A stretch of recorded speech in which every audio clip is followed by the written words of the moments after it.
లూకాసు సువార్త మొదటి అధ్యాయము 37-38 వచనాలు. దేవుడు చెప్పిన ఏ మాటైనను నిరర్థకము కానేరదని ఆమెతో చెప్పింది. అందుకు మరియా, ఇదిగో ప్రభు దాసురాలను, నీ మాట చొప్పున నాకు జరుగునుగాక అని. అంతటా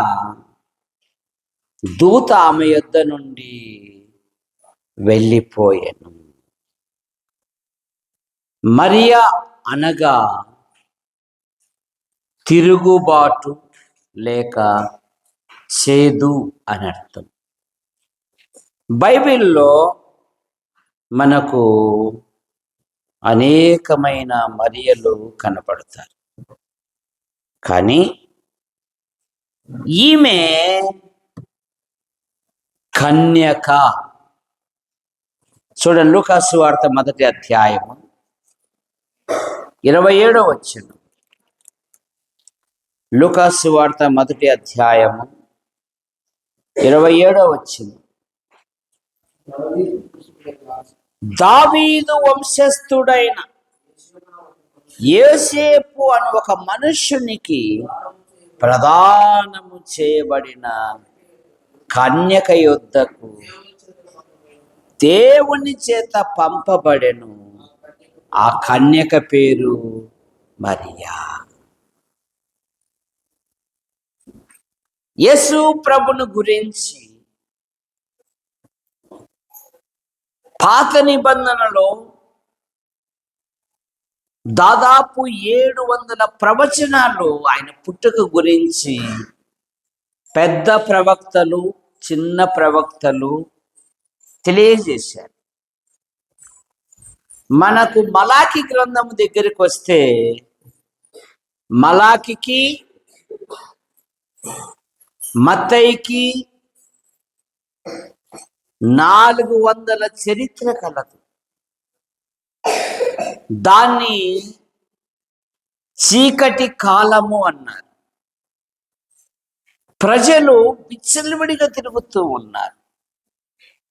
కానీ ఆనాటి యవన అమ్మాయిలు రక్షకుడు ఉదయిస్తాడు, నా గర్భమున ఉదయిస్తే మేలు అని వారు ఎదురు చూస్తూ తమ జీవితాలను పాడు చేసుకొనక పవిత్రులుగా ఉన్నారండి. పవిత్రంగా జీవించారు. దేవుడు వాడుకునే పాత్రగా నీ ఆధ్యాత్మిక జీవితంలో ఉంటే దేవుడు నిన్ను ఉన్నతమైన స్థానములో ఉంచుతాడు. కనుక రక్షించబడిన పిల్లలు ఇహలోక మాలిన్యత అంటకుండా దేవుడు వాడుకునే అర్హమైన పాత్రగా జీవించాలి. మరియా ఆమె పవిత్రత కలిగినది. యేసు ప్రభు వారు అన్నారు కదా, హృదయ శుద్ధి గల వారు ధన్యులు, వారు దేవుణ్ణి చూశారు. మరియా నేను ప్రభు దాసురాలను అంది. చాలా మంది లేఖనం తెలియకుండా తులసి అక్కకు నాకు కొట్లాట ఏర్పడింది. కొట్లాట ఏర్పడితే సావిత్రమ్మ దగ్గరికి పోయినారంట. ఎందుకంటే అక్కకు చెప్తే తులసితో మాట్లాడుతుంది కదా. అక్క ఏం లేదక్క, చిన్న అపార్థం చేసుకుందాక తులసమ్మ. ఇదే నేను చెప్తా లేదా, నువ్వు ధైర్యంగా ఉండు, లేదక్క ఏదో చిన్న మాట నేను చెప్తాలే అని వేలాంగినికి పోతున్నారండి. ఎక్కడికి పోతున్నారు? ప్రభును వదిలిపెట్టి మరి ఏమంటుంది, నేను ప్రభు చూసారా, ఏం టూరే కదా, ఎక్స్టెన్షన్లే కదా, అక్కడ మనం ఏం చెయ్యం కదా. అందుకే నువ్వు యాడికి తీసేపోపా ఎంత చూసారా. కానీ మరి అంటున్నది, నేను ప్రభు దాసురాలు. లూకాసు వార్త 1వ అధ్యాయము 38వ వచనములో, ప్రభు దాసురాలును, నీ మాట చొప్పున నాకు జరుగునుగాక. ఆమె ప్రభుకు అప్పచెప్పింది. తర్వాత మరియా ఎదుటివారి ఎడల దీన మనస్సు కలిగినది. 40వ వచనం, లూకాసు వార్త 1వ అధ్యాయము 40వ వచనం.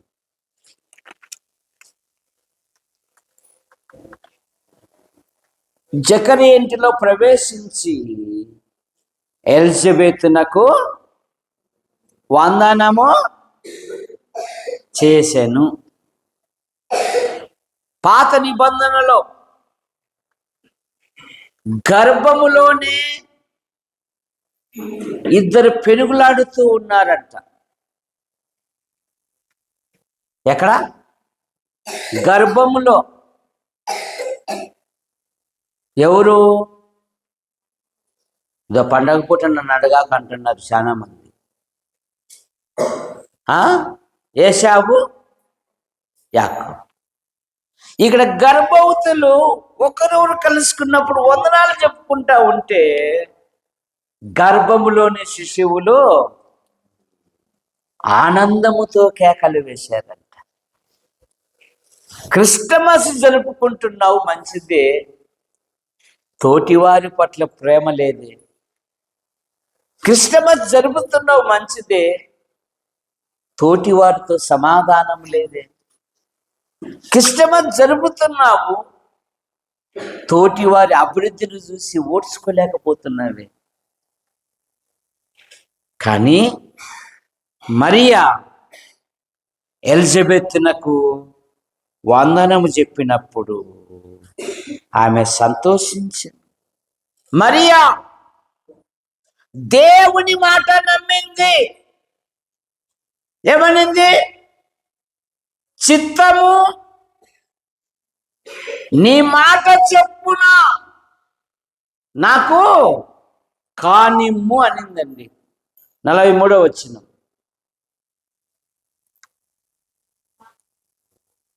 లూకాసు వార్త 45వ వచనం. 45వ వచనం, ప్రభు ఆమెకు తెలియజేసిన మాటలను సిద్ధించునుగాక గనుక ఆమె నమ్మి ధన్యురాలాయెను. ప్రభు మాటకు లోబడిందండి. లోబడితే దీవెన, లోబడితే ఆశీర్వాదం, లోబడితే విస్తారమైన చేపలు నువ్వు నేను పట్టగలను. లోబడాలి. మరియా ప్రభును గణపరచినది. 46వ వచనం లూకాసు వార్తలోని. అప్పుడు మరియా ఇట్లని, నా ప్రాణము ప్రభును గణపరచుచున్నది, ఆయన తన దాసురాలి దీన స్థితిని కటాక్షించెను. ప్రభుని గణపరుస్తూ ఉందండి. మనకిచ్చిన సమస్తాన్ని బట్టి మనం ప్రభును గణపరచాలి. మనం ప్రభును మహిమపరచాలి. మరియా దేవుని యందు ఆనందించింది అంట. లూకాసు వార్త 1వ అధ్యాయం 18వ వచనం.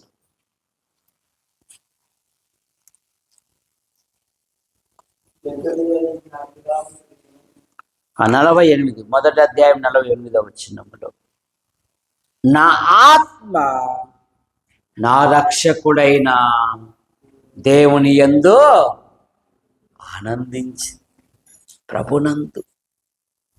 కనుక ఈ క్రిస్టమస్లో మనకు అనేక వ్యక్తులు తారసపడతారు. వారిని అందరినీ జ్ఞాపకం చేసుకుంటే మనకు కొండంత బలము. చిన్న కోరస్ పాడండి, తర్వాత సిద్ధపడిన సహోదరులు వాక్యం చెప్పండి. సమయాన్ని వృధా చేసుకోవాలి.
సహోదరులారా, అందరి ప్రభునామన వందనాలు. పరిశుద్ధమైన బైబిల్ గ్రంథం నుండి యెషయా గ్రంథం 7వ అధ్యాయము 14వ వచనం చదువుకుందాం. కాబట్టి ప్రభువు తానే ఒక సూచన మీకు చూపును, ఆలకించుడి, కన్యక గర్భవతి అయి కుమారుని కని అతనికి ఇమ్మానుయేలను పేరు పెట్టుదురు. సహోదరులారా, చిన్న ప్రార్థన చేసుకుందాం. సర్వోన్నతుడ, సర్వశక్తివంతుడైన స్తోత్రాలు సమర్పించుకుంటున్నాం. ఇదిగో మరినైనా నీ పక్షాన్ని నిలబడిన వాడు బలహీనుడు, అయా కృప చూపండి. మరి దేవా, నీ పరిశుద్ధాత్మ కార్యం జరిగించండి. చేరవచ్చిన సంఘాన్ని, సంఘ సభ్యులు దీవించండి.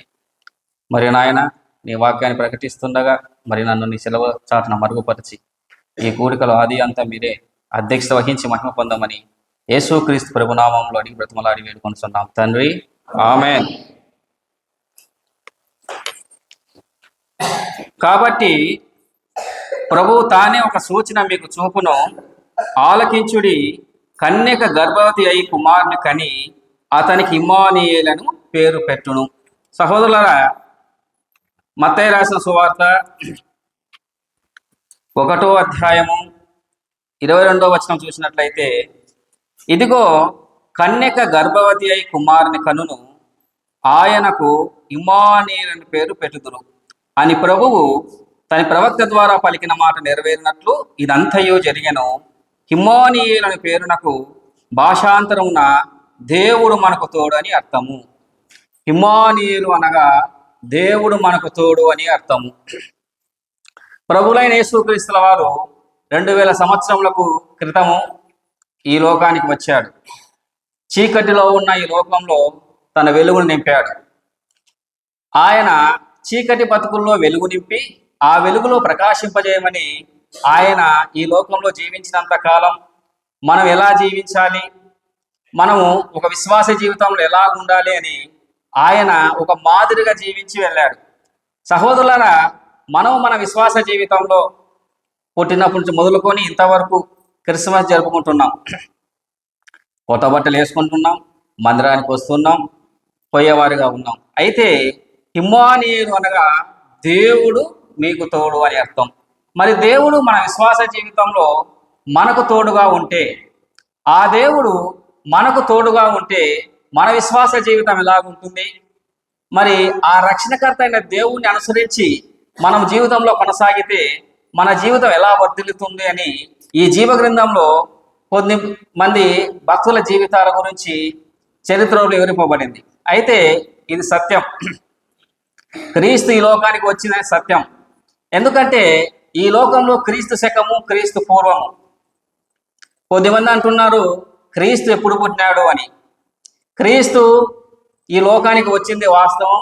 మరి డిసెంబర్ 25 క్రీస్తు పుట్టినాడు అనడానికి మనము జూలియస్ సిలింజరు, గెగ్రోల సిలింజర్ చూసినట్లయితే ఆ క్యాలెండర్ ప్రకారం చూసినప్పుడు మరి ఆ నెలలకు ఈ నెలలకు బేరీజ్ చేసుకుంటే క్రీస్తు డిసెంబర్ నెలలో పుట్టినాడు అనేది వాస్తవంగా చరిత్రపూర్వకంగా అంగీకరింపబడింది. అయితే మనము ఇమ్మానుయేలు అనగా దేవుడు మనకు తోడని అర్థం. అయితే ఆది కాండము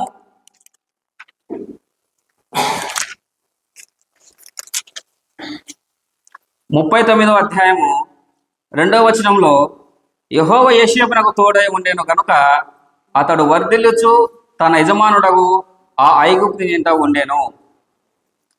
యెహోవా యోసేపుకు తోడై ఉండెను గనక అతడు వర్ధిల్లుచు ఆ యజమానుడగు ఆ ఐగుప్తు ఇంట ఉండెను. యోసేపునకు దేవుడు తోడై ఉన్నాడు కనుక యోసేపు వర్ధిల్లుతున్నాడు. అలాగే సహోదరులారా,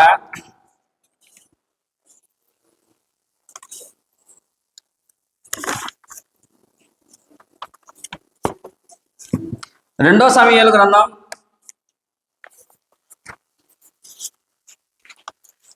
5వ అధ్యాయం 10వ వచనం చూసినట్లయితే దావీదు అంతకతకు వర్ధిల్లెను, సైన్యములకు అధిపతి యెహోవా అతనికి తోడుగా ఉండేడు. దావీదు అంతకంతకు వర్ధిల్లెను, సైన్యములకు అధిపతి యెహోవా అతనికి తోడుగా ఉండెను. మొదటి సమూయేలు 17వ అధ్యాయం 12వ వచనంలో చూసినట్లయితే ఈ దావీదు ఎవరు అంటే, దావీదు యూదా బెత్లెహేం వాడగు ఎఫ్రతీయ వాడైన యెషయి అను వాని కుమారుడు. యెషయికి 80 కుమారులు ఉండేరి. అతడు ఆ కాలమందు జనులలో ముసలివాడై ఉండెను. ఈయన ఎవరు అంటే, ఈ దావీదు ఎవరు అంటే యూదా బెత్లెహేం వాడగు ఎఫ్రతీయుడైన యెషయి కుమారుడు. ఆయనకు 80 కుమారులు ఉన్నారు. అయితే సౌలు పరిపాలన కాలంలో యెషయి అనేవాడు ముసలివాడుగా ఉన్నాడు అనమాట. అయితే యెషయికి 3 పెద్ద కుమారులు సౌలు యుద్ధంలో పనిచేసేవారిగా ఉన్నాడు. దావీదు చిన్న కుమారుడు. ఈ దావీదు బెత్లెహేములోని తన తండ్రి గొర్రెలను మేపుతూ ఉండేవాడు. దావీదు యెషయి కుమారుడు. యెషయికి 8 మంది కుమారులలో ఈ దావీదు చిన్నవాడు. అయితే ఈ దావీదు బెత్లెహేములో తన తండ్రికి సంబంధించిన చిన్న గొర్రెల మందను మేపుతూ ఉండేవాడు. మరి దావీదుకి ఏముంది? దావీదు అంతకంతకు వర్ధిల్లెను, సైన్యములకు అధిపతి యెహోవా అతనికి తోడుగా ఉన్నాడు. దావీదు తన విశ్వాస జీవితంలో వర్ధిల్లటానికి, దేవుడు అతనికి తోడుగా ఉండటానికి దావీదులో ఉన్న సుగుణమైన గుణాలు, మంచి గుణాలు ఏమున్నాయి అంటే, కీర్తనలు 55వ అధ్యాయం 17వ వచనంలో సాయంకాలమున ఉదయమున మధ్యాహ్నమున నేను ధ్యానించుచు మెరపెట్టుకొందును. దావీదు అంటున్నాడు, దావీదు గొర్రెల కాపరి. గొర్రెల కాపరికి స్థిరమైన జీవితం ఉండదు, సంచార జీవితంగా ఉంటాడు అనమాట. ఆ గొర్రెలు మేపుకోవటానికి కొండలు వాగులు పట్టుకొని తిరిగేవాడిగా ఉంటాడు. మరి ఆ కొండలు వాగు ఉన్న వ్యక్తి అంటున్నాడు, నేను సాయంకాలమున ఉదయమున మధ్యాహ్నమున ధ్యానించేవాడిగా ఉన్నాను, దేవుణ్ణి స్తుతించేవాడిగా ఉన్నాము. మన విశ్వాస జీవితంలో దేవుణ్ణి ప్రార్థించేవాడిగా ఉన్నామా? దావీదు దినములకు 3 సార్లు ప్రార్థించేవాడిగా ఉన్నాడు. దానియేలు గ్రంథము 6వ అధ్యాయం 10వ వచనంలో చూసినట్లయితే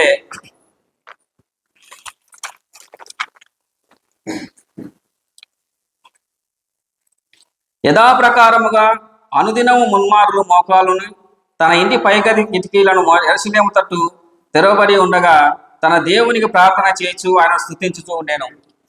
దానియేలు జీవితంలో కూడా ఏముంది? యథాప్రకారముగా అనుదినము ముమ్మారులు దేవుని ప్రార్థించేవాడుగా ఉన్నాడు. దావీదు జీవితంలో ఏముంది? దావీదు కూడా దేవుణ్ణి ప్రార్థించేవాడిగా ఉన్నాడు. దినమునకు 3 సార్లు ప్రార్థించేవాడిగా ఉన్నారు. అలాగే 119 కీర్తన 164 చూసినట్లయితే నీ న్యాయ విధులను బట్టి దినమునకు 7 మార్లు నేను స్తుతించుచున్నాను.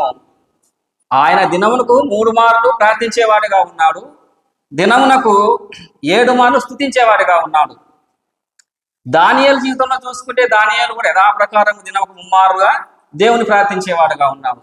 మనం మన విశ్వాస జీవితంలో దేవుని ప్రార్థించేవారిగా ఉన్నామా? మరి యోబు తన విశ్వాస జీవితంలో అరుణోదయం చేసి తన కుటుంబం కోసం ప్రార్థించేవారిగా ఉన్నాడు. ప్రార్థన అనేది విశ్వాస జీవితంలో అత్యంత ప్రాముఖ్యమైనది. దేవునితో నీకు ఉన్న సంబంధము, నీ విశ్వాసాన్ని బలపరచుకోవాలన్నా, నువ్వు విశ్వాసిగా బలంగా జీవించాలన్నా, నీ విశ్వాస జీవితంలో ఉండాల్సిన ప్రధానం ఏమిటి అంటే ప్రార్థన. ఏ విశ్వాసైనా, ఏ విశ్వాస జీవితాన్ని మనం గమనించినట్లయితే వాళ్ళు అత్యధికంగా ఆశీర్వదింపబడడానికి, దేవుని వెంబడించడానికి కారణం ఏమి అంటే ప్రార్థన. ప్రార్థన అనేది దేవునికి మరి భక్తునికి మధ్య ఒక అండర్స్టాండింగ్, ఒక సహసంబంధం అయిందనమాట. ఒక తండ్రి కొడుకుల మధ్య సంబంధం ఎలా ఉంటుందో ప్రార్థన సృష్టికర్త అనే దేవునికి విశ్వాసికి మధ్య కమ్యూనికేషన్ ఉంటుంది. అంటే దావీదు ఎలా ఉన్నాడు? ఉదయము మరి మధ్యాహ్నం సాయంత్రం దేవుని ప్రార్థించేవాడిగా ఉన్నాడు. 7 మార్లు స్తుతించేవాడిగా ఉన్నాడు. దానియేలు జీవితంలో కూడా ఆయన ప్రార్థించేవాడిగా ఉన్నాడు. అలాగే కీర్తనలు 34:5 చూసినట్లయితే, నేను యెహోవా వద్ద విచారణ చేయగా ఆయన నాకు ఉత్తరం ఇచ్చెను. ప్రతి విషయంలోనూ ఏం చేసేవాడుగా ఉన్నాడు? దావీదు యెహోవా వద్ద విచారణ చేసేవాడుగా ఉన్నాడు అనమాట. అంటే తన పని ఏది మొదలుపెట్టినా కూడా మొదట దేవునితో విచారణ చేసి పని మొదలు పెట్టేవాడిగా ఉన్నాడు అనమాట. కాబట్టి అందుకు దేవుడు దావీదుకు తోడై ఉన్నాడు. అలాగే సహోదరులారా, మొదటి సమూయేలు గ్రంథము 18:14 దావీదు సమస్త విషయంలోనూ సుబుద్ధి కలిగి ప్రవర్తింపగా యెహోవా అతనికి తోడై ఉండెను. దావీదుకు దేవుడు ఎందుకు తోడై ఉన్నాడు అంటే, దావీదు సమస్త విషయంలోనూ సుబుద్ధి కలిగి ప్రవర్తింపగా యెహోవా అతనికి తోడుగా ఉండెను. దేవుడు తోడుగా ఉండాలంటే మనం ఏం చేయాలా? ప్రార్థించేవారిగా ఉండాలి, స్తుతించేవారిగా ఉండాలి, మరి ఆయన దగ్గర ప్రతి విషయంలో విచారణ చేసేవారిగా ఉండాలి. సమస్త విషయంలో సుబుద్ధి కలిగి ప్రవర్తించాలి. మన మాట తీరు, మన చూపు, మన ప్రవర్తన అది ఒక సాక్ష్యం కలిగి ఉండాలి. సంఘంలో అయినా, సమాజంలో ఎక్కడైనా కూడా ఒక విశ్వాసీ జీవితం గురించి నీ నడతే ఒక సువార్తగా, ఒక సాక్ష్యం పలకాలి అన్నమాట. దావీదు జీవితంలో దావీదు ప్రార్థించేవాడిగా ఉన్నాడు, స్తుతించేవాడిగా ఉన్నాడు, విచారణ చేసేవాడిగా ఉన్నాడు. సమస్తమైన బుద్ధిలో ఏమున్నాడు? సుబుద్ధి కలిగి ఉన్నాడు. కాబట్టి దేవునికి అతనికి తోడుగా ఉన్నాడు. అలాగే సహోదరులారా, 2 సమూయేలు గ్రంథము 8:6 చూసినట్లయితే, దావీదు ఎక్కడికి పోయినాను యెహోవా అతన్ని కాపాడుచుండెను. దావీదుకు దేవుడు ఎందుకు తోడుగా ఉన్నాడు? సమస్త ప్రవర్తనలో శుద్ధి కలిగిన వాడు కాబట్టి దావీదుకు దేవుడు తోడుగా ఉన్నాడు. దావీదుకు దేవుడు తోడుగా ఉన్నాడు కాబట్టి దావీదు ఎక్కడికి వెళ్ళినా యెహోవా అతన్ని కాపాడు వాడిగా ఉన్నాడు. మరియు మనం మన విశ్వాస జీవితంలో మనం పనులు చేసే చోట కావచ్చు, మనం సంచరించే ఎక్కడైనా కానీ దేవుడి కాపుదల ఉండాలంటే మనం ఆయన విధానాలను పాటించే వారిగా ఉండాలి. అలాగే సహోదరులారా, 2 సమూయేలు గ్రంథము 7:11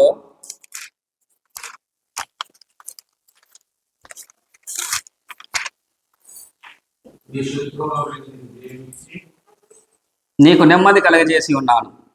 దేవుడు మనకు తోడుగా ఉంటే శత్రువుల పైన విజయం ఇచ్చేవాడుగా ఉన్నాడు అనమాట. నీ శత్రువుల మీద జయమిచ్చి నేను నీకు నెమ్మది కలగజేసి ఉన్నాను అంటున్నాడు. దేవుడు తోడుగా ఉంటే శత్రువుల పైన విజయం ఇచ్చేవాడిగా ఉన్నాడు. అలాగే 7:1 యెహోవా నలుదిక్కున అతని శత్రువుల మీద అతనికి విజయం ఇచ్చి అతనికి నెమ్మది కలగజేసెను. తన రాజ్యంలో నలుదిశల అతనికి శత్రువులను విజయాన్ని ఇచ్చి నెమ్మదినిచ్చేవాడుగా ఉన్నాడు.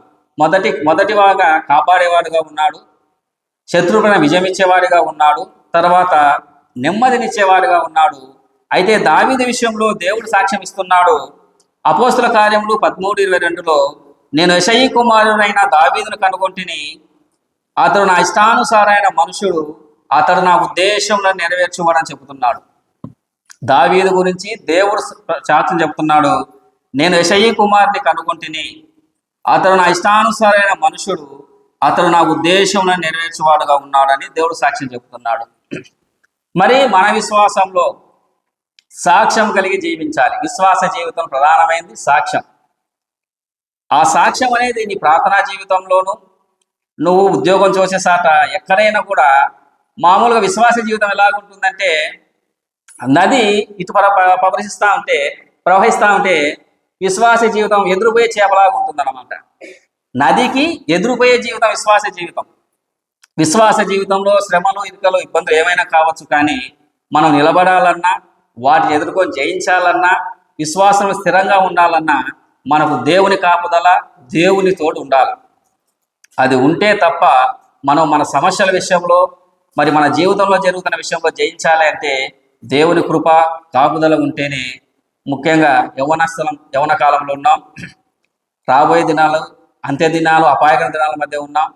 మనము మన విశ్వాస జీవితాన్ని మనం పనులు చేసే చోట కావచ్చు, మరి మనం చుట్టుపక్కల కావచ్చు, ఎక్కడ మనం ఉండాలన్నా దేవుని కాపుదల మనకు ఉండాలి. దేవుని కాపుదల మనకుంటే విజయం ఉంటుంది, నెమ్మది ఉంటుంది. అలాగే సహోదరులారా,